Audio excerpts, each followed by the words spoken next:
হওয়া, হোপলেস না হওয়া। আল্লাহ তাআলা সূরা ইউসুফে বলছেন, লা তাইয়াসু মির রাহিল্লাহ ইন্নাহু লা ইয়াইয়াসু মির রাহিল্লাহি ইল্লাল কওমুল কাফিরুন। তোমরা আল্লাহর রহমত থেকে নিরাশ হয়ে যাও না, তোমরা হোপলেস হয়ে যাও না। আল্লাহর রহমত থেকে নিরাশ শুধু তারাই হয় যারা অবিশ্বাসী, যারা কাফির। সো বিশ্বাসীরা সবসময় আশাবাদী থাকে। তো এই রমাদানুল মুবারক এটা আমাদেরকে সবসময় আশাবাদী করে। এরপর যখন আমরা শুনি যে প্রতি রাতে একজন ফেরেশতা ডাকতে থাকে, ইয়া বাগিয়াল খাইরি আকবিল ইয়া বাগিয়াশ শাররি আকসির, হে কল্যাণের পথের যাত্রী প্রসিড, আরো সামনে যাও, আরো নেক কাজ করতে থাকে। হে অকল্যাণের পথের যাত্রী স্টপ, ক্ষান্ত হও, অনেক হয়েছে, আর না, এবার থাম। এবং প্রতি রাতে ঘোষণা দেওয়া হয় যে ওয়ালিল্লাহি উতাকাউ মিনান নার ওয়া যালিকা কুল্লা লাইলা। রমজানের প্রতি রাতে অনেক মানুষকে জাহান্নামের আগুন থেকে মুক্তি দেওয়া হয়। এই যে ন্যারেশন গুলো যখন আমরা শুনি, আমাদের মধ্যে কি ফিলিংস আসে? আশাবাদী হয়ে ওঠেন না আপনারা নাকি? আমার কাছে তো মনে হয় যে আমরা খুব আশাবাদী হয়ে উঠি, উজ্জীবিত হয়ে উঠি, খুব এক্সাইটেড হয়ে উঠি। তো এই রমজান কিন্তু আমাদেরকে এইভাবে আশাবাদী করে। তো সহিহ মুসলিমের একটা বর্ণনা এসেছে যে রাসূল সাল্লাল্লাহু আলাইহি ওয়াসাল্লাম বলেন, কুল্লু আমাল ইবনি আদম ইউদাআফ ওয়াল হাসানাতু বিআশরি আমসালিহা ইলা 700 দিফ। অর্থাৎ বনি আদমের সব নেক কাজের সওয়াব বাড়াতে বাড়াতে 10 গুণ থেকে 100 গুণ থেকে 700 গুণ পর্যন্ত বাড়ানো হয়। আল্লাহ তাআলা বলেন যে ইল্লা সওম, সিয়াম ছাড়া সব নেক কাজের সওয়াব বাড়ানো হয় 10 গুণ, 100 গুণ, 700 গুণ, কিন্তু এই যে আমরা সিয়াম সাধনা করছি এটা ছাড়া। ফাইন্নাহু লি ওয়া আনা আজজি বিহি, মানে সব নেক আমলের প্রতিদান এটা লিমিটেড, হয় 10 গুণ কিংবা 100 গুণ কিংবা 700 গুণ, কিন্তু সিয়ামেরটা কত গুণ এটা আল্লাহ বলেননি, এটা আনলিমিটেড, এটা সারপ্রাইজ গিফট হিসেবে আল্লাহ দেখেছেন। আল্লাহ বলেন ফাইন্নাহু লি ওয়া আনা আজজি বিহি, কেননা সিয়াম আমার জন্য সাধন করা হয়, এর প্রতিদান আমি নিজে দেব। কি দেব এটা উল্লেখ করা হয়নি, সব নেক আমলের সওয়াবের কথা উল্লেখ করা হয়েছে, 10 গুণ, 100 গুণ, 700 গুণ, এটা পাবা ওইটা পাবা, কিন্তু ইল্লা সওম, সিয়াম ছাড়া। ফাইন্নাহু লি, কেননা এটা আমার জন্য রাখা হয়, ওয়া আনা আজজি বিহি, এর প্রতিদান আমি দেব। কি দেব আল্লাহ বলেননি। এটা যে কত বিশাল হবে, সুমহান হবে, অকল্পনীয় হবে, এটা আল্লাহ তাআলা বলেননি, সারপ্রাইজ গিফট হিসেবে রেখে দিয়েছেন। এই হাদিসের এই শেষাংশের টেক্সটটাকে একটু অন্যভাবে পড়া যায় যে ওয়া আনা উজজা বিহি, আনা আজজি বিহি মানে আমি এর প্রতিদান দেব। আবার এভাবেও পড়া যায় যে ওয়া আনা উজজা বিহি, মানে আমি নিজেই হব রোজার প্রতিদান। সব কাজ করে তারা এটা পাবে, এই নিয়ামত পাবে, জান্নাত পাবে, কিন্তু রোজার মাধ্যমে তারা আমাকে পাবে, যেহেতু আমার জন্য রাখা হয়, তারা আমাকে পাবে। এবং জান্নাতের সবচাইতে বড় নিয়ামত কিন্তু এটা। এবং জান্নাতে এমন পরিবেশও ঘটবে যে আল্লাহ তাআলা জিজ্ঞেস করবেন, হে জান্নাতীরা, কোরআনে এবং সুন্নায় যত নিয়ামতের কথা বলা হয়েছিল তোমরা কি সব বুঝে পেয়েছো? সবাই বলবে হ্যাঁ আমরা সব বুঝে পেয়েছি। একজন দাঁড়িয়ে বলবে যে আল্লাহ একটা জিনিস পাইনি, সেটা হচ্ছে আপনাকে পাইনি, আপনার সৌন্দর্য আমরা এখনো দেখিনি। আল্লাহু আকবার। তো সে জান্নাতে সবচাইতে আনন্দ ঘন মুহূর্ত হবে যখন আমরা সরাসরি আল্লাহ তাআলাকে দেখব, এবং এটা রোজার প্রতিদান হিসেবে আল্লাহ সারপ্রাইজ গিফট হিসেবে রেখে দিয়েছেন। সুবহানাল্লাহ। এই বর্ণনাগুলো শুনলে আপনাদের কেমন লাগে বলেন? এটা আশা জাগে মনের ভিতরে, কি বলেন? It gives us hope, it makes us hopeful. তাহলে রমাদান আমাদেরকে আশাবাদী করে। এরপর রাসূল সাল্লাল্লাহু আলাইহি ওয়াসাল্লাম বলেছেন রোজার জন্য দুইটা খুশি রোজাদারদের জন্য, লিসাইমি ফারহাতান, ফারহাতুন ইনদা ফিতরি, একটা খুশি যখন সে ইফতার করে, যখন সে ইফতার করে এটা একটা আনন্দ, আসলেই কিন্তু অনেক আনন্দ। পৃথিবীর কোনো খাবার দাবারের সাথে ইফতারের তুলনা হয় না। অন্যান্য খাবারের মধ্যে নিয়ে আসা হচ্ছে, আমি সালাদ বানাচ্ছি আবার একটু করে খেয়ে ফেলতেছি, আমি একটা কিছু রান্না করতেছি একটু ট্রাই করতেছি, কিন্তু ইফতারের অ্যারেঞ্জমেন্টটা আলাদা, কেউ ট্রাই করতে পারতেছি না, শুধু আনা হচ্ছে, টেবিলে সাজানো হচ্ছে, রাখা হচ্ছে, দোয়া হচ্ছে, বারবার ঘরের দিকে তাকানো হচ্ছে কখন সেই মুহূর্তটা আসবে। আসা মাত্রই বিসমিল্লাহ বলে আমরা মুখে দেই। তো এটার আনন্দটাই আলাদা। এবং রোজা শেষে প্রথম যে খাবারটা আমাদের মুখে লাগে, এটার যে স্বাদ পৃথিবীর অন্য কোনো খাবারের ওই স্বাদ হয় না। অন্য সময় তো আমরা খেজুর খাই, কিন্তু ইফতারের সময় প্রথম যে খেজুরটা আমরা খাই, এটার একটা অন্যরকম তৃপ্তি না? তার মানে জান্নাতের একটা আবহ এখানে। জান্নাতেও এরকম একই রকম খাবার দেওয়া হবে, কিন্তু তৃপ্তি স্বাদ আলাদা। উতুবিহি মুতাশাবিহা। দুনিয়াতে যে আমি ওয়াটারমেলন খাচ্ছি, জান্নাতেও নাকি এটাই দেয়া হবে। তো মানুষ প্রশ্ন করবে যে আল্লাহ এটা তো আমরা খেয়েছি, এটা কেন? আল্লাহ বলে এটা খেয়ে দেখো, এটা ওই রকম না, এটার তৃপ্তি আলাদা, এটার স্বাদ আলাদা। তাহলে এটা একটা আমাদের আনন্দ ইফতারির সময়। আর একটা ফারহাতুন ইনদা লিকাই রাব্বি, যখন আমরা আমাদের রবের সাথে সাক্ষাৎ করব, সেটা অনেক বড় আনন্দের হবে। এবং জান্নাতে ঢোকার অনেকগুলো এন্ট্রি আছে, এই যে আমাদের এখানে কয়েকটা এন্ট্রি আছে। জান্নাতের একটা স্পেশাল এন্ট্রি থাকবে সাইমিনদের জন্য, রোজাদারদের জন্য। ইন্না ফিল জান্নাতি সামানিয়াতু আবওয়াব মিনহা বাব ইউসাম্মা আর-রায়্যান। অনেকগুলো দরজা, একটা দরজা আছে নাম হচ্ছে আর-রায়্যান। লা ইয়াদখুলুহু ইল্লা সাইমুন। রোজাদাররা ছাড়া কেউ এই রায়্যান দিয়ে ঢোকার পারমিশন পাবে না। মান দাখালাহু লাম ইয়াযমা আবাদা। একবার যে সেখান দিয়ে ঢুকবে চিরকালের জন্য তার গলা থেকে তৃষ্ণা মিটে যাবে। আপনারা কি একটু হোপফুল হতে পারছেন নাকি? আশাবাদী হতে পেরেছেন সবাই? তাহলে Ramadan is the month of hope. Ramadan আমাদেরকে আশাবাদী করে। সম্মানিত ভাই এবং বোনেরা, আমরা উজ্জীবিত হয়ে উঠি, আমরা স্বপ্ন দেখি, বাঁচার স্বপ্ন, আমরা মুক্তি পাওয়ার একটা আমরা প্রচেষ্টা পাই এখানে। তাহলে প্রথম কথা হচ্ছে রমাদান আসলে আমাদেরকে আশাবাদী করে তোলে। রমাদান যেমনি ভাবে আমাদেরকে আশাবাদী করে তোলে সম্মানিত দিনী ভাই এবং বোনেরা, এট দ্য সেম টাইম রমাদান কিন্তু আমাদের জন্য অনেক সতর্কতামূলক বাণী উপস্থাপন করে। মানে এটা যেমনি the month of hope, at the same time it is the month of warning. দুইটাই আছে আর কি, চেক এন্ড ব্যালেন্স। এটা যেমনি হোপ জায়গায়, আবার ওয়ার্নিংও আছে। দুইটা ওয়ার্নিং এর হাদিস শুনি। সহিহ বুখারীর বর্ণনা, রাসূল সাল্লাল্লাহু আলাইহি ওয়াসাল্লাম বলেন, মান লাম ইয়াদা কাওলা যুরি ওয়াল আমালা বিহি ফালাইসা লিল্লাহি হাজাতুন আন ইয়াদা তাআমাহু ওয়া শারাবাহু। রোজা রেখে যে ব্যক্তি মিথ্যা কথা, মিথ্যা কাজ মানে পাপ কাজ, অন্যায় কাজ ছাড়তে পারলো না, তার না খেয়ে থাকা, না পান করে থাকাতে আল্লাহর কিছু যায় আসে না। তার ওই রোজার আল্লাহর কোনো প্রয়োজন নাই। এটা জাস্ট উপোস, এটা জাস্ট অনাহার, জাস্ট আমি পানি খাইনি, আমি খাবার দাবার গ্রহণ করিনি, দ্যাটস ইট, এতটুকুই। এতে আল্লাহর কিছু যায় আসে না। এটার কোনো সিগনিফিকেন্স আল্লাহ তাআলার কাছে নাই যে রোজাও রাখলো আবার মিথ্যাও বলে, রোজাও রাখলো আবার গীবত করতেছে, রোজাও রাখে অন্যের জন্য অকল্যাণ কামনা করে, রোজাও রাখে খারাপ কাজ করতেছে, নিষিদ্ধ কাজগুলো করতেছে। তাহলে এই রোজা রাখা না রাখার সমান, এই রোজায় কোনো ফায়দা নাই। একটা ওয়ার্নিং পাওয়া গেছে না এখানে? ওয়ার্নিং, রোজা রেখে সাবধান, কোনো পাপ কাজের সাথে জড়ানো যাবে না। আরেকটা ভয়ঙ্কর ওয়ার্নিং, যেটা বেসিকলি রাসূল সাল্লাল্লাহু আলাইহি ওয়াসাল্লামের পক্ষ থেকে গভীর হুঁশিয়ারি এবং বদদোয়া, বেসিকলি খুবই ভয়ঙ্কর এই বর্ণনাটা। মুসনাদে বাজ্জারে হাদিসটা এসেছে, হাদিসটি হাসান পর্যায়ের হাদিস। জাবির ইবনে সামুরা রাদিয়াল্লাহু তাআলা আনহু বলেন, সাইদান নবী সাল্লাল্লাহু আলাইহি ওয়াসাল্লাম আল মিম্বার, রাসূল সাল্লাল্লাহু আলাইহি ওয়াসাল্লাম মসজিদে নববীর মিম্বারে আরোহণ করলেন। ফাকালা আমিন আমিন আমিন, তিনবার তিনি আমিন বললেন, আমিন আমিন আমিন। ফালাম্মা নাযালা সুইলা আন যালিক, যখন নেমে আসলেন জিজ্ঞেস করা হলো, রাসূল সাল্লাল্লাহু আলাইহি ওয়াসাল্লাম আপনি আমিন আমিন আমিন বললেন, এমন তো করতে দেখি না কখনো, কেন বললেন? ফাকালা, রাসূল সাল্লাল্লাহু আলাইহি ওয়াসাল্লাম বললেন, আতানি জিবরিলু, জিবরাইল একটু আগে আমার কাছে এসেছে। ওয়াকাল, এবং বলেছে, রহিমা আনফুমরিইন আদরাকা রমাদানা ফালাম ইউগফার লাহ, ওই ব্যক্তির ধ্বংস হোক যে রমাদান পেল কিন্তু নিজের জীবনের গুনাহ ক্ষমা করাতে পারল না। কুল আমিন, আমাকে আমিন বলতে বলা হলো, ফাকুলতু আমিন, আমি বললাম আমিন। রহিমা আনফুমরিইন যুকিরতা ইনদাহু ফালাম ইউসাল্লি আলাইক, যার সামনে হে নবী আপনার নাম উচ্চারণ করা হলো কিন্তু সে আপনার উপর দুরূদ পড়ল না, তার ধ্বংস, আমি বললাম আমিন।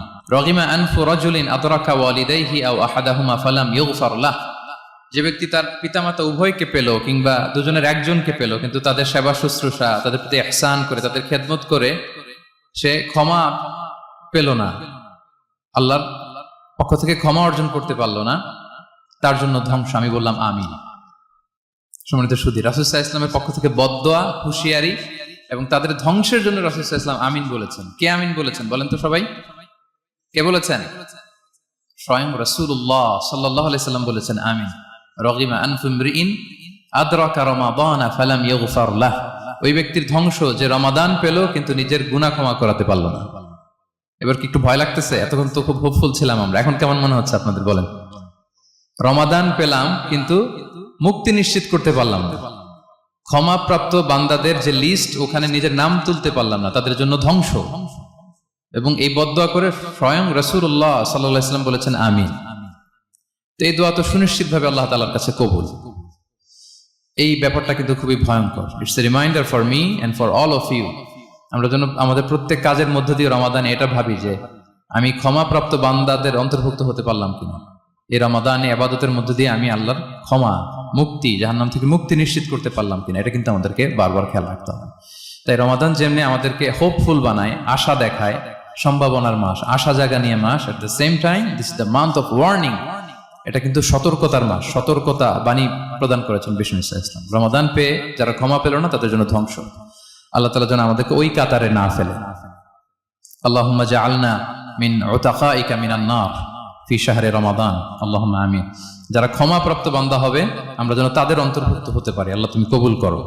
আমরা সবাই পড়ি আমিন। অনেকে বলে যে রোজার মূল উদ্দেশ্য হচ্ছে না খেয়ে থাকা, মানে ক্ষুধার যন্ত্রণা উপলব্ধি করা। No, it's not the prime objective of সিয়াম। অনেকে মনে করে যে গরিবদের কেমন কষ্ট হচ্ছে এটা উপলব্ধি করা হচ্ছে রোজার মূল উদ্দেশ্য। এরকম অনেক উদ্দেশ্যের কথা বলে, এগুলো একটাও কিন্তু রোজার প্রাইম অবজেক্টিভ না। প্রাইম অবজেক্টিভ আল্লাহ তাআলা বলে দিয়েছেন লাআল্লাকুম তাত্তাকুন, মানে যাতে করে তোমরা আল্লাহ ভীরু হতে পারো। সো আমাদের সিয়াম কিয়াম, আমাদের সমস্ত প্রচেষ্টার মধ্য দিয়ে এই লাআল্লাকুম তাত্তাকুন অ্যাচিভ হচ্ছে কিনা এটা আমাদেরকে খেয়াল করতে হবে।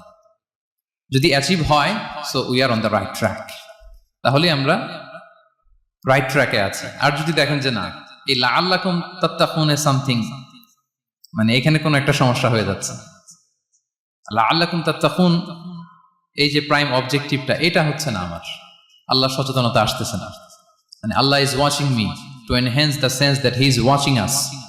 এই সেন্সটা নিজেদের মধ্যে ডেভেলপ করা যে কেউ না দেখলো আল্লাহ কিন্তু দেখে। এই চিন্তাটা, এই সেন্সটা যদি আমাদের মধ্যে ডেভেলপ করে প্রতিনিয়ত আমাদের প্রত্যেকটা কাজের মধ্য দিয়ে, তাহলে এভরিথিং ইজ ফাইন।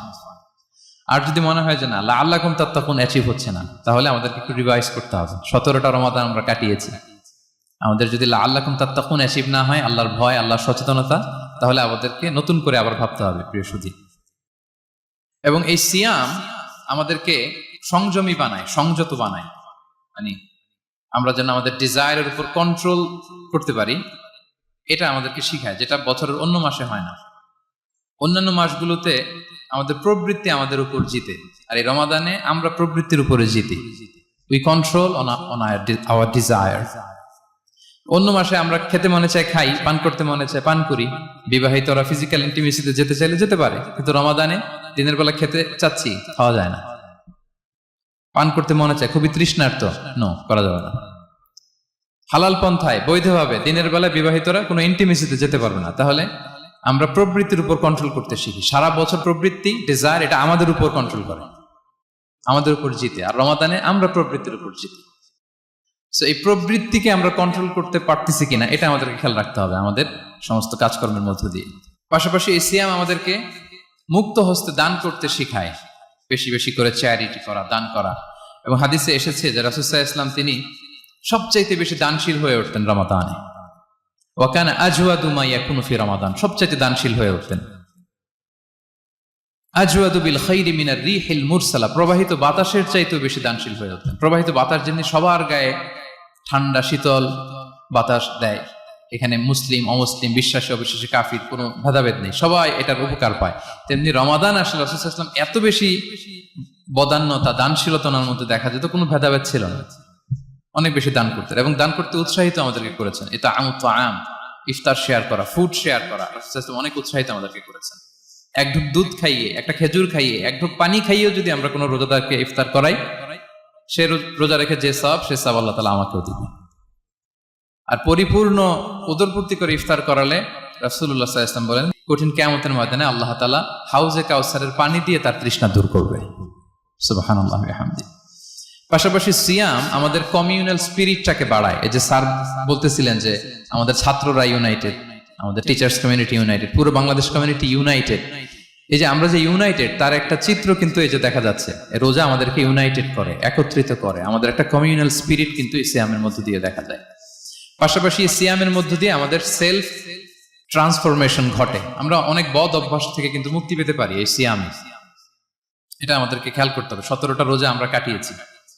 গবেষকরা বলেন যে মানুষের কোনো হ্যাবিট চেঞ্জ করতে 21 থেকে 30 দিন সময় লাগে। তার মানে আমাদের যে কোনো ধরনের বদস্বভাব আমরা এই রমাদানে চেঞ্জ করতে পারি। আমাদের অনেকের স্মোকিং এর অভ্যাস আছে, এখানে হয়তো কারো নেই, কিন্তু অনেকের আছে। এই রমাদানে কিন্তু আমাদের একটা অপরচুনিটি স্মোকিং থেকে নিজেদেরকে বাঁচানোর।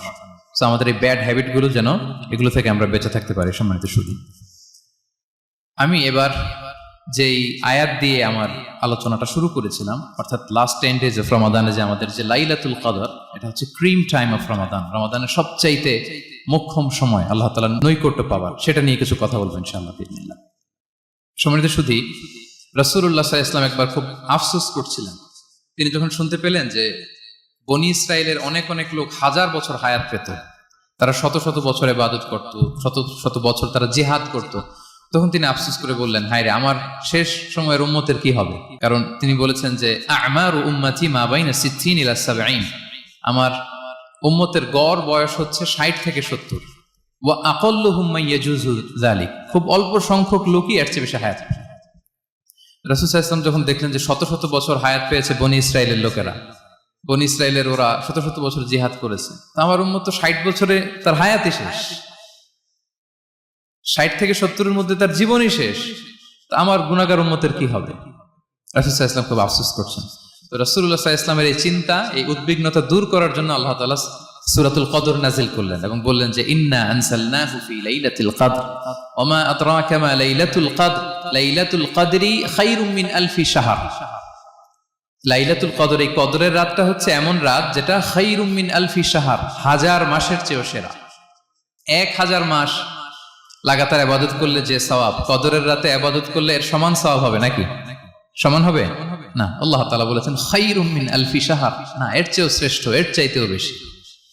1000 মাসে, অর্থাৎ 1000 মাসে হয় 83 বছর 4 মাস। তো কদরের রাতে যদি আমরা ইবাদত করি তাহলে 83 বছর 4 মাস ইবাদত করলে যে সওয়াব, সে সওয়াব আল্লাহ তাআলা আমাদের আমলনামায় নসিব করবেন। তো আমরা যেন এই কদরের রহমত বরকত থেকে যেন আমরা বঞ্চিত না হই। রাসূল সাল্লাল্লাহু আলাইহি ওয়াসাল্লামকে সান্ত্বনা দেওয়ার জন্য যে, হে নবী, আপনি চিন্তিত হবেন না, বনি ইসরাইলের অনেক লোক 1000 বছর হায়াত পেয়েছে, শত শত বছর ইবাদত করেছে, জিহাদ করেছে, তারা হায়াত পেয়েছে বেশি কিন্তু তারা কদর পায়নি। আর আপনার উম্মতকে আমি হায়াত দিয়েছি কম কিন্তু তাদেরকে কদর দিয়েছি। সুবহানাল্লাহ বিহামদি, লাইলাতুল কদর দিয়েছি, যে কদরের রাত 1000 মাসের চেয়েও সেরা। তো এই কদরের রাতকে আবার লাইলাতুল মুবারাকাও বলা হয়েছে। ইন্না আনসালনাহু ফি লাইলাতিন মুবারাকা, এটা বরকতময় রাত। ফিহা ইউফরাকু কুল্লু আমরিন হাকিম, সব বিজ্ঞচিত প্রাজ্ঞচিত বিষয়ের ফয়সালা হয়। এটা বেসিক্যালি একটা বাজেট রাত বলা যায়। এ রাতে আগামী 1 বছরে আমাদের কি ঘটবে না ঘটবে আল্লাহ তাআলা এটার বাজেট করেন, এটাকে রিভাইজ করেন। সো এই রাতটা অনেক গুরুত্বপূর্ণ। তো এই কদরের রাত, এটা কবে?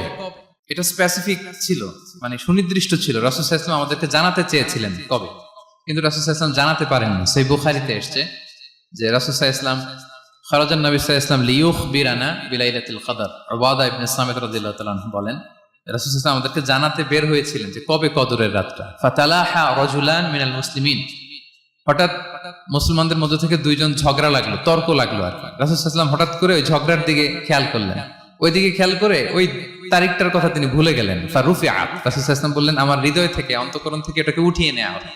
এখন আমি মনেই করতে পারছি না এটা কি 23 না 25 না 27 না 29, আমি মনে করতে পারছি না। এজন্য রাসূল সাল্লাল্লাহু আলাইহি ওয়াসাল্লাম বলেছেন যে তবে আমি এতটুকু মনে করতে পারছি, ফালতামিসুহা ফিল আশরিল আওয়াখিরি ফিল বিত্রি, রমাদানের শেষ দশকের বেজর রাত্রিগুলোতে তোমরা কদর তালাশ করো।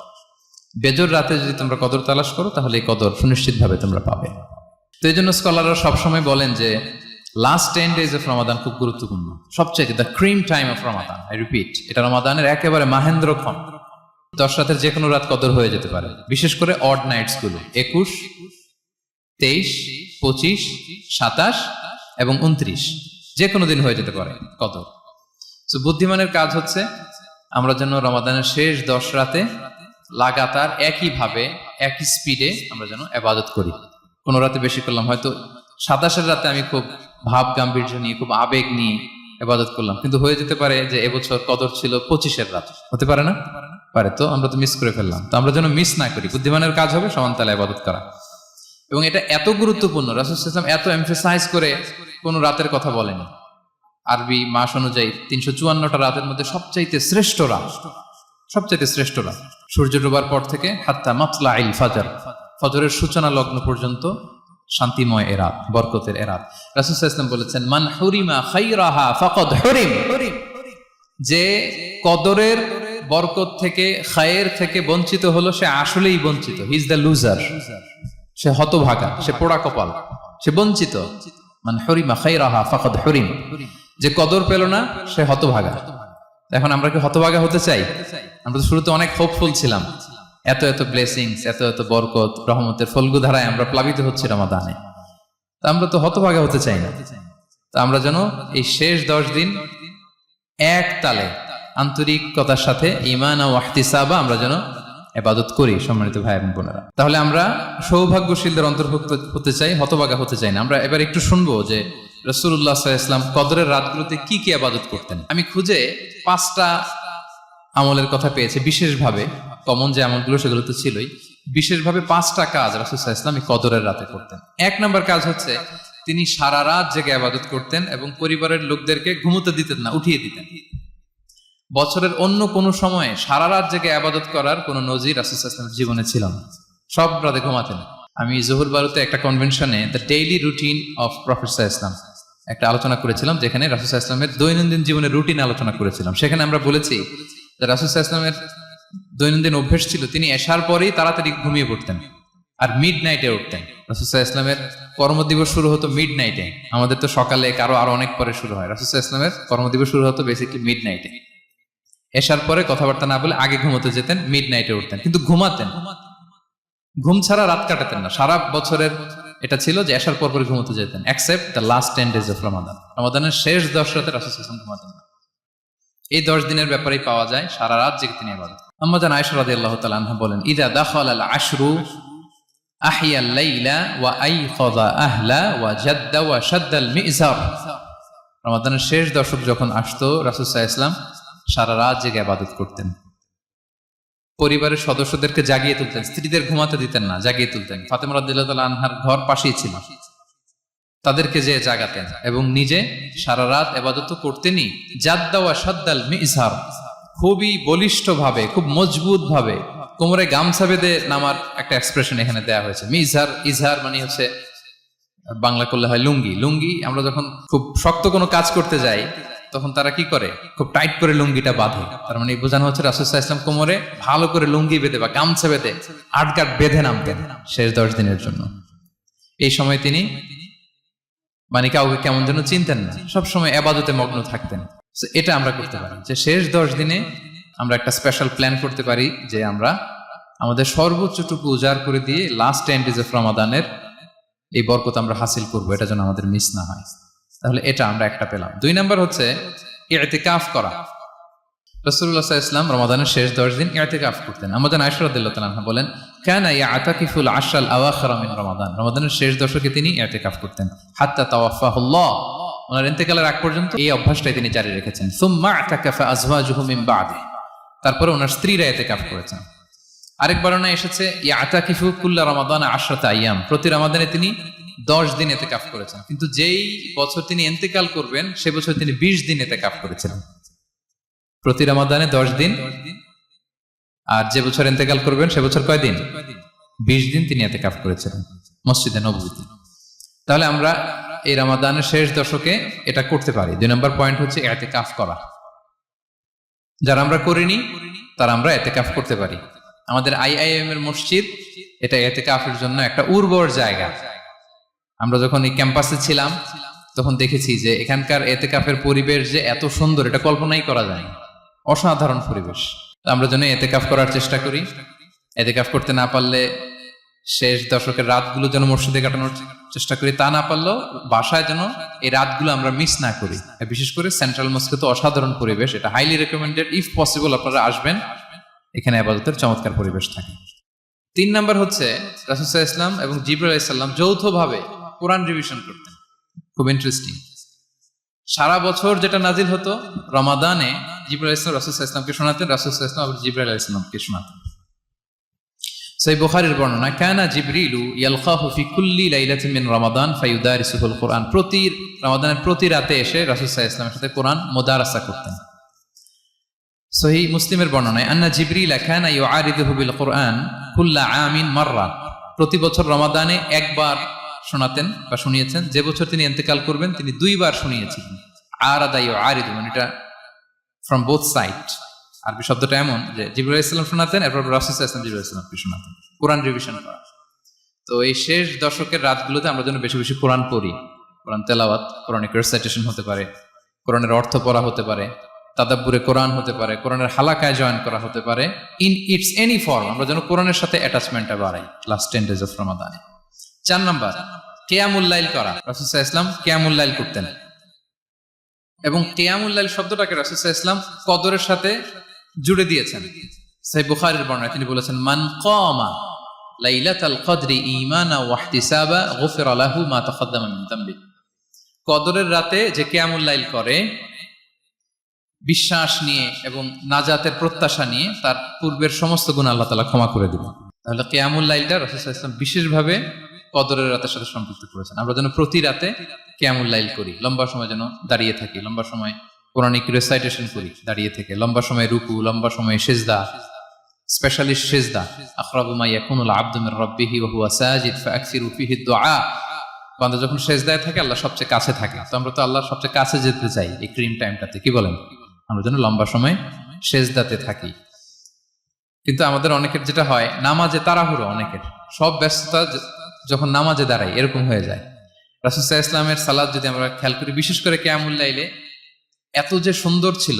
আম্মাজান আয়েশা রাদিয়াল্লাহু তাআলা আনহাকে জিজ্ঞেস করা হয়েছিল যে, হে আম্মাজান, রাসূল সাল্লাল্লাহু আলাইহি ওয়াসাল্লামের কিয়ামুল লাইল কেমন ছিল, কিভাবে কিয়ামুল লাইল করতেন? আম্মাজান আয়েশা দেখেন ওনার এক্সপ্রেশনটা কত সুন্দর। তিনি বলেছেন, ফালা তাসআল আন হুসনিহিন্না ওয়া তুলিহিন্না। রাসূল সাল্লাল্লাহু আলাইহি ওয়াসাল্লামের কিয়াম যে কত সুন্দর ছিল, কত লম্বা ছিল, আমায় জিজ্ঞেস করো না, আমি বলতে পারবো না। আমরা অনেক সময় যখন খুব বেশি চমৎকার কিছু হয় তো আমরা কি বলি, ভাই এত সুন্দর ছিল, আমি বোঝাতে পারবো না। এরকম বলি না যে এত অসাধারণ, আমি বলে বোঝাতে পারবো না। বাংলাতেও কিন্তু আমরা বলি এত চমৎকার, বলে বোঝাতে পারবো না, শব্দের বুননে, ভাষার বুননে আমি ফুটিয়ে তুলতে পারবো না। আম্মাজান আয়েশা এটাই বলেছিলেন, ফালা তাসআল আন হুসনিহিন্না ওয়া তুলিহিন্না। রাসূল সাল্লাল্লাহু আলাইহি ওয়াসাল্লামের রাতের নামাজ কিয়ামুল লাইল যে কত সুন্দর ছিল, কত দীর্ঘ ছিল, লম্বা ছিল, আমায় জিজ্ঞেস করো না, আমি বলে বোঝাতে পারবো না। সুবহানাল্লাহ আলহামদুলিল্লাহ। আমরা যেন লম্বা সময় কিয়ামুল লাইল করি।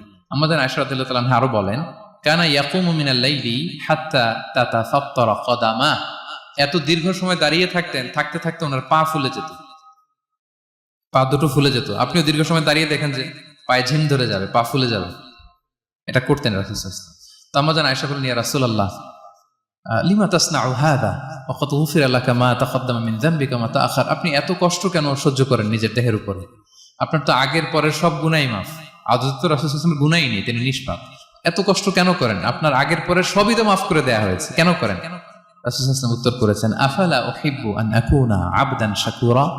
আয়েশা, আমি কি শুকরগুজার বান্দা হতে পছন্দ করব না?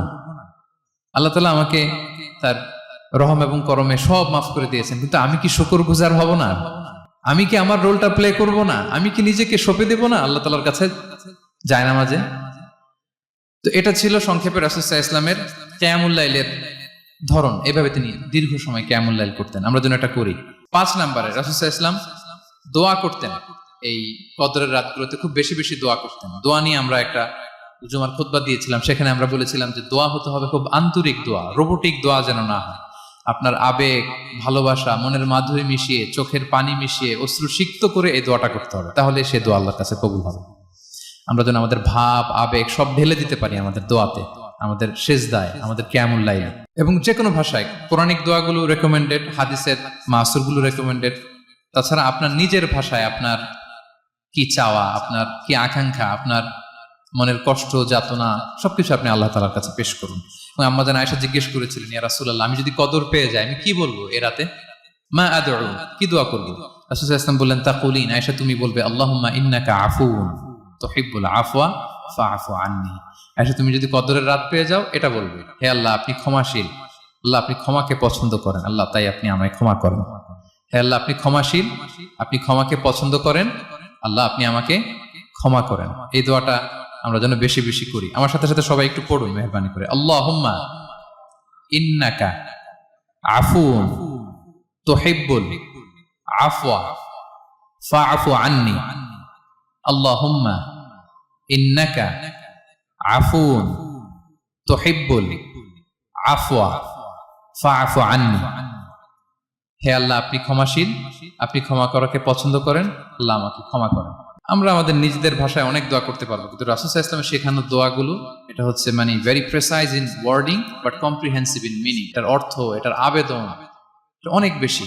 আমি অনেক 10টা-20টা বাক্য বলে এত সুন্দর কথা মিলাতে পারবো না। রাসূল সাল্লাল্লাহু আলাইহি ওয়াসাল্লাম যেটা শিখিয়ে দিয়েছেন, আগে আল্লাহর প্রশংসা করলাম, আল্লাহ আপনি ক্ষমাশীল, আবারও প্রশংসা, আল্লাহ আপনি তো ক্ষমা করাকে পছন্দ করেন। যেটা আপনি পছন্দ করেন না ওইটা তো চাচ্ছেন, যেটা আপনার পছন্দ, যেটা আপনি করতে ভালোবাসেন, গাফিরিয যামবি ওয়া কাবিলিত তাওব, আপনি ক্ষমা করাকে পছন্দ করেন, তওবা কবুলকে আপনি পছন্দ করেন, তো সেটাই তো চাচ্ছি আপনার কাছে, আপনি আমার তওবা কবুল করুন, আল্লাহ আপনি আমাকে ক্ষমা করুন।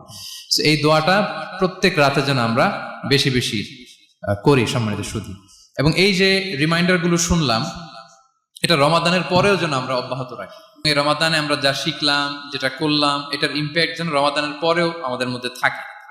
আমাদের অনেকের এটা হয় যে রমাদানে আবেগে অনেক আলোচনা শুনে, ক্ষমার মাস এটা জেনে এত আবাদত, রমাদান নাই আবাদত নাই, এরকম হয়ে যায়। এটা যেন না হয়, বরং এটার একটা পরশ যেন আমাদের হোল দ্য ইয়ার লং থাকে। আরব শায়েখরা বলেন যে কুন রব্বানি লা তাকুন রমাদানি, রব্বানি হও, রমাদানি হও না। মানে রমাদান আসছে, তুমি রমাদান কেন্দ্রিক আবাদত নিয়ে অনেক উচ্ছ্বাস, কিন্তু রমাদান শেষ, আবাদত শেষ, এমনটা যেন না। রমাদানের পরেও সে মেহেরবান আল্লাহ তাআলা কিন্তু আমাদের জন্য আছেন। তিনি প্রতি রাতে শেষ রাতে নেমে আসেন, এসে ডাকতে থাকেন, কার ক্ষমা লাগবে ক্ষমা চাও, ক্ষমা করবো। কে বিপদে পড়েছ বলো, আমি উদ্ধার করব। তো তিনি আরশের উপর থেকে প্রথম আসমানে নেমে আসলেন দেওয়ার জন্য। আমি ঘুম থেকে জাগতে পারলাম না, নেয়ার জন্য। এটা হইলো প্রাইম মিনিস্টার আনোয়ার ইব্রাহিম আমাকে একটা অ্যাওয়ার্ড দিবে, লেটস সে হোটেল ইন্টারকন্টিনেন্টাল, উনি এসে বসে আছে, বাট আমি যেতে পারি নাই। এটা হয় না। আল্লাহ তাআলা প্রতি রাতে শেষ রাতে এসে বলেন কার কি লাগবে দাও। তিনি নেমে আসেন বা বিশেষ মনোনিবেশ করেন প্রথম আসমানে এসে, কিন্তু আমরা যে নিব সেই সময়টুকু আমাদের হয় না। আমরা এতটা গাফেল যেন না হই, আমরা যেন একটু পুশ করি। বড় কিছু পেতে হলে নিজেকে পুশ করতে হয়, এক্সট্রা একটা ড্রাইভ দিতে হয়। সম্মানিত শুধু 17টা দিন কি করলাম একটু রিভাইজ করি, যোগ বিয়োগ করি নিজের সাথে নিজে, যে প্ল্যানটা নিয়ে রমাদান শুরু করলাম ওইরকম কিয়ামুল লাইল করতে পারলাম কিনা, ওইরকম চ্যারিটি করতে পারলাম কিনা, রেসাইটেশন করতে পারলাম কিনা, একটু যেন নিজের সাথে নিজে বোঝাপড়া করি, একটু যেন রিভাইজ করি এবং নিজেকে যেন একটু পুশ করি। সম্মানিত শুধু এই ছিল সংক্ষিপ্ত আলোচনা। আমি 30 সেকেন্ডসে পুরো আলোচনাটা আবার একটু যারা পরে এসেছেন একটু রিভাইজ করে নেই। আমি শুরুতে এভাবে শুরু করেছিলাম যে রমাদান এটা হচ্ছে it's a month of hope, এটা আশা জাগা নিয়ে একটা মাস। এই মাসের যে রহমত বরকতের যত যত হাদিস কোরআনের আয়াতগুলো আমরা বলেছি, এগুলো শুনলে আমাদের মধ্যে একটা আশা জাগে, আশাবাদী হয়ে ওঠে যে আমার এই মাস আমার মুক্তির মাস, আমি মুক্তি পাবো। কিন্তু at the same time it's a month of warning, এটা আবার সতর্কতার মাস। রাসূলুল্লাহ সাল্লাল্লাহু আলাইহি ওয়াসাল্লাম বলেছেন রোজা রেখে যে মিথ্যা ছাড়লো না, পাপ ছাড়লো না, তার ধ্বংস। আবার 3 বার তিনি আমিন বলেছেন। বেসিক্যালি এটা একটা বদদোয়া যে মান আদরাকা রমাদান ওয়া লাম ইগফার লাহ, যে রমাদান পেয়েও নিজের গুনাহ ক্ষমা করতে পারলো না, তার ধ্বংস। সো আমরা আশাবাদী হব। আল ঈমানু বাইনাল খাউফি ওয়ার রাজা, বিশ্বাস হচ্ছে আমার মধ্যে ভীতিও কাজ করবে, আবার আমার মধ্যে একটা হোপ থাকবে, এটাই ঈমান। সো আমরা যেন এই ওয়ার্নিং গুলো আমাদের মাথায় রাখি যে আমরা যেন আল্লাহর নৈকট্যপ্রাপ্ত বান্দা হতে পারি, ক্ষমাপ্রাপ্তদের অন্তর্ভুক্ত যেন আমরা হতে পারি। এরপরে আমরা বলেছিলাম যে লাআল্লাকুম তাত্তাকুন অ্যাচিভ হচ্ছে কিনা আমাদের প্রত্যেক কাজে এটা খেয়াল করতে হবে। আমাদের সম্মানিত ইউসুফ স্যার খুব সুন্দর করে এটা বলেছেন যে আল্লাহর সচেতনতা, আল্লাহর ভয়, to build up the sense that Allah is watching me, এই সেন্সটা আমার সব কাজের মধ্যে থাকতে হবে। যদি লাআল্লাকুম তাত্তাকুন অ্যাচিভ হয়, সাকসেসফুল, একটা সাকসেসফুল প্রোডাক্টিভ রমাদান আমরা কাটাচ্ছি। আর যদি লাআল্লাকুম তাত্তাকুনের সমস্যা, তার মানে we have to revise hour schedule, যাতে করে আল্লাহর এই সচেতনতা আমরা বিল্ড আপ করতে পারি। এরপর আমরা বলেছি যে আমরা সংযমটা যাতে এনশিওর করি, রমাদানের যে সংযম, নিজের প্রবৃত্তির উপর আমরা বিজয় লাভ করি। সারা বছর প্রবৃত্তি জিতে, রমাদানে আমরা জিতি। এরপর আমরা চ্যারিটির কথা বলেছি। রাসূল সাল্লাল্লাহু আলাইহি ওয়াসাল্লাম খুব জেনারাস হয়ে যেতেন রমাদানে, আমরা যেন আমাদের দানের হাতকে আরো প্রশস্ত করি এবং রমাদানে আমাদের কমিউনাল স্পিরিট চলে আসে, আমাদের বেসিক্যালি একটা সেলফ ট্রান্সফরমেশন হয়। অনেক বদ অভ্যাস আমরা রমাদানে ত্যাগ করি, বাকি মাসেও যেন এটা আমরা কন্টিনিউ। আর সব শেষে আমরা লাস্ট 10 ডেজ অফ রমাদানের গুরুত্ব নিয়ে বলেছিলাম। রাসূল সাল্লাল্লাহু আলাইহি ওয়াসাল্লাম খুব হতাশ হয়ে পড়েছেন যে অন্য নবীর উম্মতেরা অনেক হায়াত পেয়েছে, আমরা পেলাম 60-70, তো আমার গুনাহগার উম্মত কি করবে? আল্লাহ বলেন লাইলাতুল কদর খায়রুম মিন আলফি শাহর, নবী হে আপনার উম্মতের জন্য আমি কদরের রাত দিয়েছি, যে এক রাতে ইবাদত করলে 1000 মাসের চেয়েও বেশি সওয়াব তারা পেয়ে যাবে। সো এই কদরের রাত যেন আমরা মিস না করি। কোনটা কদরের রাত? আমরা বলেছিলাম শেষ 10 দিন সমান তালে ইবাদত করব। বিশেষ করে আমরা গুরুত্ব দিব অড নাইটস গুলোতে, 21, 23, 25, 27, 29 আমরা গুরুত্ব দিব। এবং রাসূল সাল্লাল্লাহু আলাইহি ওয়াসাল্লাম বলেছেন মান হুরিমা খায়রাহা ফাকাদ হুরিম, যে কদরের বরকত মিস করলো সে বঞ্চিত, সে হতভাগা, ইজ দ্য লুজার। আমরা যেন লুজার না হই, আমরা যেন গেইনার হই এই বরকতের মাসে। এবং সব শেষে আমি বলেছিলাম রাসূল সাল্লাল্লাহু আলাইহি ওয়াসাল্লাম স্পেশালি 5টা আমল করতেন, সারা রাত জাগতেন, ফ্যামিলি মেম্বারসদের জাগিয়ে তুলতেন, উৎসাহিত করতেন এবং কোমরে গামছা বেঁধে নামতেন। এরকম ইবাদতের স্পৃহা অন্য কখনো রাসূল সাল্লাল্লাহু আলাইহি ওয়াসাল্লামের মধ্যে দেখা যেত না, যেমনটা শেষ দশকে তিনি করতেন। ইতিকাফ করতেন তিনি। আর ইতিকাফ করলে কদর মিস হওয়ার সম্ভাবনা নেই। এটা 21-এ হোক, 25-এ হোক, 23-এ হোক, আমি তো মসজিদে। আমি তো কেমন লাইলে অংশগ্রহণ করতেছি, আমি তেলাওয়াত করতেছি, আমি প্রতিদিনই দোয়া করতেছি, মিস হওয়ার কোনো সম্ভাবনা নেই। আমরা যেন এতেকাফের চেষ্টা করি, অথবা পার্ট টাইম এতেকাফ যেন অন্তত করি 5 দিন 3 দিন, অথবা রাতের সময়গুলো মসজিদে যেন আমরা কাটাই। 3 নাম্বার বলেছিলাম রাসূল সাল্লাল্লাহু আলাইহি ওয়াসাল্লাম জিবরাইল আলাইহিস সালাম কোরআন রিভিশন করতেন। আমরা যেন কোরআন রিভাইজ করি, রেসাইটেশন করি বেশি মাত্রায় শেষের 10 দিন। কিয়ামুল লাইল ফালা তাসআল আন হুসনিহিন্না ওয়া তুলিহিন্না, কত সুন্দর কিয়ামুল লাইল ছিল বলে বোঝানো যাবে না। তো আমরা যেন এরকম দীর্ঘ সময় কিয়ামুল লাইল করি। আর সবশেষে বলেছিলাম দোয়া করা। দোয়া করা হচ্ছে দোয়া মুমিনের হাতিয়ার। দোয়া মানুষের জীবন চেঞ্জ করে দিতে পারে। চাওয়ার মতো চাইলে আল্লাহ ফেরান না, আল্লাহ তো দেওয়ার জন্যই বসে আছেন। আমরা যেন কায়মনো পাকে আল্লাহ তাআলার কাছে চাই, অশ্রুসিক্ত নয়নে যেন আমরা চাই। অনুতপ্ত বান্দার চোখের পানির ফোঁটা আল্লাহর কাছে খুব প্রিয়। 2 ফোঁটা আল্লাহর কাছে সবচেয়ে প্রিয়, জেহাদের ময়দানে মুজাহিদের রক্তের ফোঁটা আর অনুতপ্ত বান্দার চোখের পানির ফোঁটা। বান্দা অনুতপ্ত হয়ে রিপেন্টেন্ট হয়ে চোখের পানি ছেড়ে যখন কাঁদে আর দোয়া করে, ওই চোখের পানি চোখ বেয়ে নাকের ডগাবে মাটিতে পড়ার আগেই আল্লাহ তার সব গুনাহ মাফ করে দেয়। আমরা যেন সেই অনুতপ্ত বান্দাদের কাতারে শামিল হতে পারি। রাসূল সাল্লাল্লাহু আলাইহি ওয়াসাল্লাম যেভাবে কিয়ামুল লাইল করতে আমাদেরকে উৎসাহিত করেছেন, আমরা যেন সেভাবে কিয়ামুল লাইল করতে পারি। আমাদের প্রতিটি কাজের মধ্য দিয়ে লাআল্লাকুম তাত্তাকুনের যে